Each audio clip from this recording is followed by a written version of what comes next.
আসসালামু আলাইকুম। বাংলা সংবাদে সবাইকে স্বাগত জানাচ্ছি। আমি চিন্তিয়া হক। শুরুতেই সংবাদ শিরোনাম। প্রধান উপদেষ্টা নির্বাচন দিতে চান, কিন্তু উপদেষ্টা ও ছাত্ররা তাকে ভুল বোঝায়, বলছেন হাফিজ উদ্দিন। এদিকে আগস্টের প্রথম সপ্তাহে ঘোষণা আসতে পারে নির্বাচনের দিনক্ষণের। জানাবো, নতুন সরকার পেলেও নতুন রাষ্ট্র এখনো পায়নি, বলছেন নাহিদ। এবং সর্বশেষ জানাবো, চাঁদা না দেওয়ায় ইউনিয়ন পরিষদে তালা দেওয়ার অভিযোগ। শুনছিলেন সংবাদ শিরোনাম, এবারে বিস্তারিত। প্রধান উপদেষ্টা নির্বাচন দিতে চান, কিন্তু উপদেষ্টা আর ছাত্ররা তাকে ভুল বোঝায়, বলছেন হাফিজ উদ্দিন।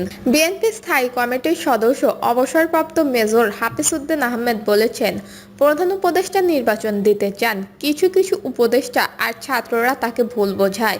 সাবেক এই সংসদ সদস্য বলেন, প্রধান উপদেষ্টা অধ্যাপক ডক্টর মোহাম্মদ ইউনূস দেশ বরেণ্যের জগৎবিখ্যাত ব্যক্তি, ভালো মানুষ। তার প্রথমে ইচ্ছা ছিল না, এখন তিনি নির্বাচন দিতে চান। লন্ডনে তিনি আমাদের নেতার সঙ্গে বৈঠক করেছেন, তারপর তিনি ওপেন হয়েছেন, নির্বাচন দিতে চান। কিছু কিছু উপদেষ্টা তাকে আবার ভুল বোঝায়।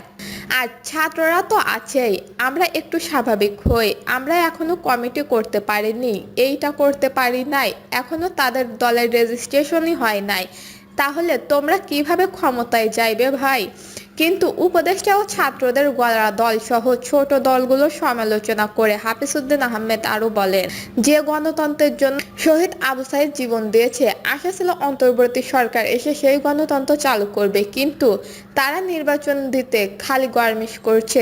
দেশে এক ধরনের দল আছে, বাংলাদেশে 35টি রাজনৈতিক দল, অনেকগুলো হেন্ডা পার্টি, হাজব্যান্ড আর ওয়াইফ আছে, আর কেউ নেই। দু একটা আছে সিএনজি পার্টি, 3 জন বসলে আর সিট নেই, হাজব্যান্ড আর ওয়াইফ আর পোলা একটা আছে। এরা এসে খালি ভাষণ দেয় আর সংস্কারের কথা বলে, এইটা বলে ওইটা বলে। জাতীয় নাগরিক পার্টি ও দলটির নেতাদের বিষয়ে হাফিজ উদ্দিন আহমেদ বলেন, এরা তো আমাদের নাতির বয়সী, এই দলটা উঠুক আমরা চাই। এই দলটা যেহেতু তারা তরুণ, আস্তে আস্তে প্র্যাকটিস করুক, একসময় তাদের রাজনীতিতে বয়স হলে, নাবালকত্ব কাটিয়ে সাবালকে উপনীত হলে তারা সরকার গঠন করতেও পারে। আমাদের শুভকামনা থাকবে। এত আগে বিএনপির সিনিয়র নেতাদের গালাগালি করার দরকার নেই। গণঅভ্যুত্থানের ক্ষমতা হারানো আওয়ামী লীগের সমালোচনার পাশাপাশি গত 16 বছরে বিএনপি আন্দোলন সংগ্রাম নিয়ে কথা বলেন হাফিজ উদ্দিন। জুলাই গণঅভ্যুত্থানের পটভূমি বিএনপি তৈরি করেছে বলে দাবি করেন তিনি। আগস্টের প্রথম সপ্তাহে ঘোষণা আসতে পারে নির্বাচনের দিনক্ষণের। আগস্টের প্রথম সপ্তাহে জাতীয় নির্বাচনের তারিখ ঘোষণা করতে পারে অন্তর্বর্তীকালীন সরকার। গণঅভ্যুত্থানের বর্ষপূর্তিকে ঘিরে প্রধান উপদেষ্টা জাতির উদ্দেশ্যে দেওয়া ভাষণের মাধ্যমে এই ঘোষণা দিতে পারেন বলে সরকারের একাধিক সূত্র নিশ্চিত করেছে।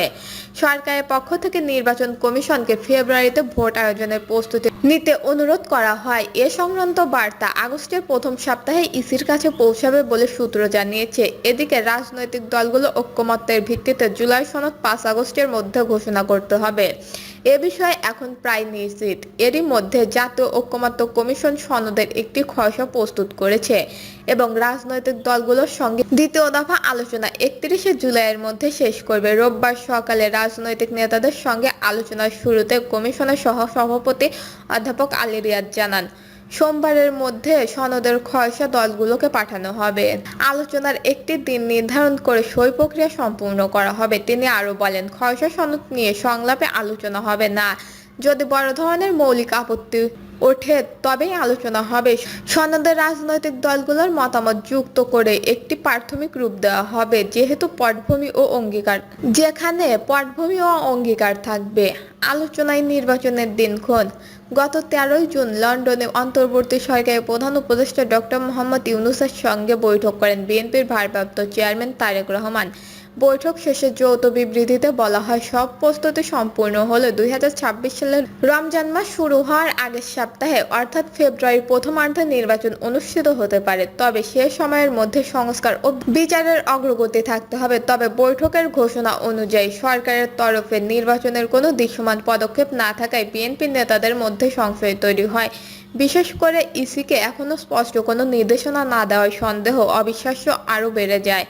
এদিকে কিছু রাজনৈতিক দল স্থানীয় সরকার নির্বাচন এবং পিআর পদ্ধতিতে নির্বাচনের আয়োজন প্রস্তাব তুলেছে, যা বিএনপি সন্দেহ চোখে দেখছে। সর্বশেষে 22শে জুলাই থেকে বিভিন্ন রাজনৈতিক দলের সঙ্গে 3 দফায় বৈঠক করেন প্রধান উপদেষ্টা ডক্টর মোহাম্মদ ইউনূস। এর মধ্যে 26শে জুলাই তিনি 14টি দল জোটের সঙ্গে বৈঠক করেন। বৈঠক শেষে জাতীয় পার্টির চেয়ারম্যান মোস্তফা জামান হায়দার সাংবাদিকদের বলেন, প্রধান উপদেষ্টা স্পষ্টভাবে জানিয়েছে আগামী 4-5 দিনের মধ্যেই নির্বাচনের সময়সীমা ও তারিখ ঘোষণা করবেন।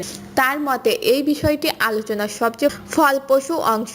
বিএনপির যুগপৎ আন্দোলনের অন্যতম শরিক 12 দলীয় জোটের সমন্বয়কারী মোস্তফা জামান হায়দারের এই বক্তব্য নির্বাচনের তারিখ ঘোষণার বিষয়টি আবারও আলোচনায় এসেছে। তবে 26শে জুলাইয়ের বৈঠকের পর প্রধান উপদেষ্টার প্রেস উইং যে বিবৃতি পাঠায় সেখানে তারিখ ঘোষণার কথা উল্লেখ না থাকলেও নির্বাচন নিয়ে উদ্বেগ প্রকাশ করা হয়। তিনি বলেন, কিছু পতিত শক্তি নির্বাচনকে ভঙ্গুরের চেষ্টা করছে এবং সব ফ্যাসিস্ট বিরোধী শক্তিকে ঐক্যবদ্ধ থাকার আহ্বান জানান।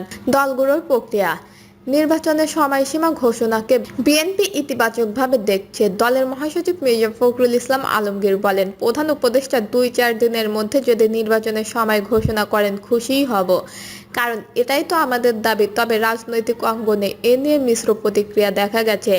জামায়াতে ইসলামী নেতা সৈয়দ আব্দুল্লাহ মোহাম্মদ তাহের বলেন, নির্বাচনের তারিখ নির্ধারণ করার আগে সংস্কার ও গণহত্যার বিচার দৃশ্যমান হওয়া জরুরি। তা না হলে এখন তারিখ ঘোষণা করা হলে সেটা হবে জুলাইয়ের চেতনাকে উপেক্ষা করে এক ধরনের অপরিপক্কতা। অন্যদিকে জাতীয় নাগরিক পার্টির জ্যেষ্ঠ যুগ্ম আহ্বায়ক আরিফুল ইসলাম আদেব বলেন, আগামী 4-5 দিনের মধ্যে যদি জুলাই সনদ চূড়ান্ত হয় তাহলে নির্বাচনের তারিখ ঘোষণা নিয়ে আমাদের কোনো আপত্তি থাকবে না।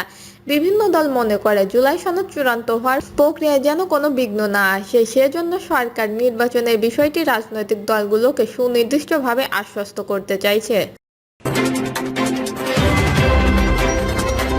নতুন সরকার পেলেও নতুন রাষ্ট্র এখনো পায়নি বলছেন নাহিদ।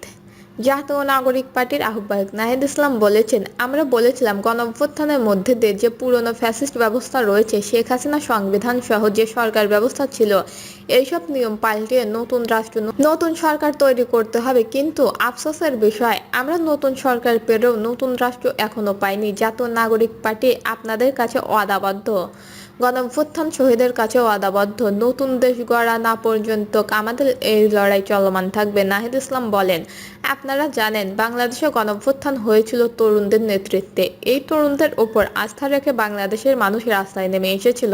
আমরা আবারও বলছি, এই তরুণদের ওপর আস্থা রেখে আপনারা জাতীয় নাগরিক পার্টিতে যোগদান করুন। জাতীয় নাগরিক পার্টি আপনাদের নতুন বাংলাদেশ উপহার দেবে। জাতীয় নাগরিক পার্টি বাংলাদেশের 54 বছরের যে দুর্নীতি পরায়ণ রাষ্ট্র ব্যবস্থা, যে মাফিয়াতান্ত্রিক জেল লুটেরা রাষ্ট্র ব্যবস্থা, সেই রাষ্ট্রের পরিবর্তন ঘটাবে তরুণেরা রাষ্ট্রের চালিকা শক্তি। এনসিপির আহ্বায়ক বলেন, সংস্কার, বিচার এবং নতুন সংবিধানের দাবিতে আমরা রাজপথে নেমেছি। ফ্যাসিস্ট স্বৈরাচারের দোষরা এখনো বিভিন্ন জায়গায় লুকিয়ে আছে।